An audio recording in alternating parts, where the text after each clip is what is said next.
Okay, we are joined by midfielder Taryn Torres. And Taryn will do the same thing we did with Brew, which is just start us off with your thoughts on the game, a good, solid defensive performance, and then we'll open it up for questions. So I start off? I think, obviously, it wasn't our best performance, but I do think we kept a clean sheet and had some great saves. And I think going forward, it's just going to be about how we can find a way to get the ball in the back of the net. Questions, everybody? Go ahead, Pardeep. Hi, Pardeep Khatri, CBS Sports. It seemed like it was a challenging game, just sort of in the way Chicago set up.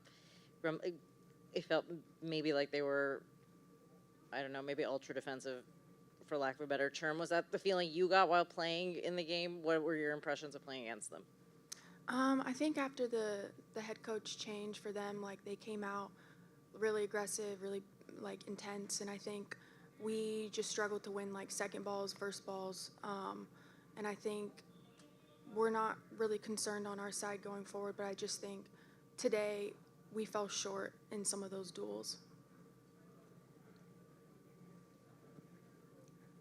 Hi, thank you so much for taking the time. My name is Mega. I'm curious, your thoughts on if there were any expectations coming into this game, or kind of what your thoughts were moving forward, coming off of a great 3-game away, and if there were anything that you guys were expecting to see from the opposing side that was unexpected. I think in terms of expectations, it's really just about the same thing for every game.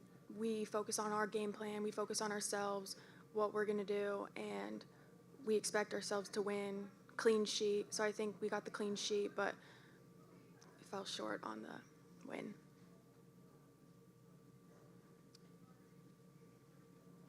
Hi, Amanda. I was just wondering what Gotham will take away from this match, and particularly if you've learned anything about what to do when you're facing a low block.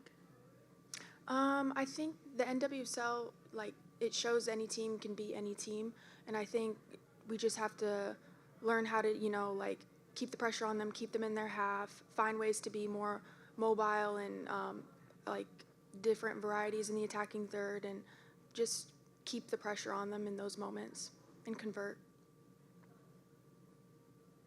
Anything else for Taryn? Go ahead, Pardeep.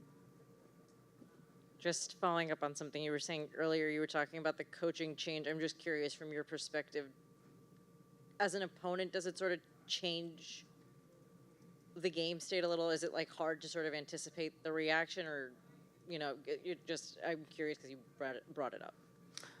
Just in our preparation, we knew that there was a coaching change that could be potential lineup change, personnel change, formation, but it didn't change anything for us going into the game. It was just focus on ourselves, focus on our game plan and what we do. So, yeah.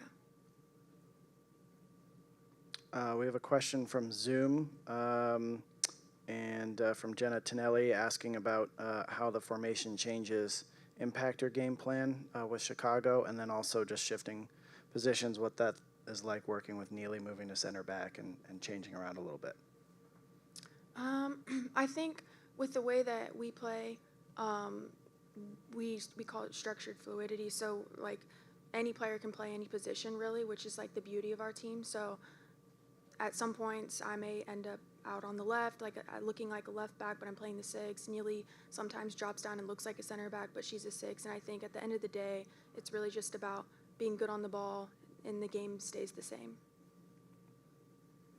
Any final questions for Taryn?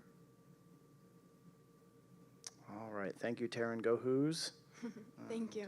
We will be right back with Juan Carlos. Thank you.